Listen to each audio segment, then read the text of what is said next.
The Secret Service and the FBI are investigating the arrest at a security checkpoint near a Trump rally in California over the weekend. The suspect was taken into custody without incident and was later released on a $5,000 bail. CBS News congressional correspondent Scott MacFarlane has the very latest on the investigation, and he joins me now from the White House. So, Scott, break down what happened.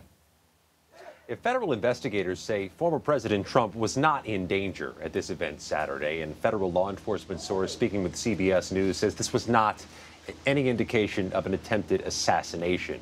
What police do know is that Vem Miller, a 49-year-old from Las Vegas, is accused of having two unregistered loaded firearms in an SUV at a security checkpoint at that Trump event in Coachella on Saturday.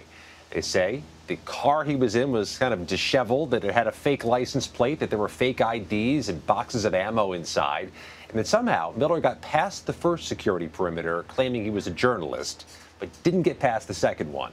And Miller, for his part, says he is a Trump supporter. He was invited to the rally. He's been trying to help with the re-election campaign. He calls these accusations lies and says police are mistaken.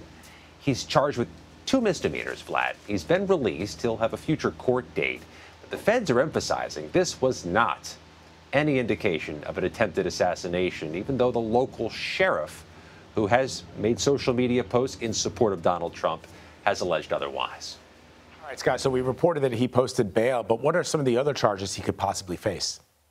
So there are misdemeanor charges at this point for allegedly possessing the firearm and high-capacity magazines. Now, there are federal investigations underway, but there's no federal charge here. There is no FBI affidavit filed in the courthouse. There's no U.S. attorney bringing a federal charge. These are local misdemeanors.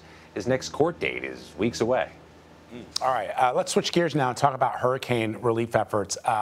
Is Congress coming back early, or any plans to come back early to approve some emergency funding for folks who sorely need it?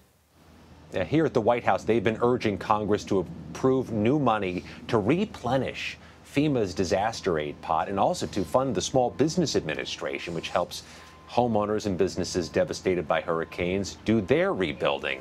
The small business money could run out within weeks. The FEMA money is also running dry.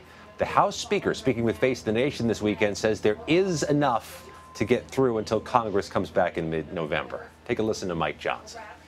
The states have to assess and calculate the actual needs, and then they submit to Congress that request. As soon as that is done, Congress will meet, and in bipartisan fashion, we will address those needs. We'll provide the additional resources, but it would be premature to call everyone back now because these storms are so large in their scope and magnitude, it's going to take a little bit of time to make those calculations.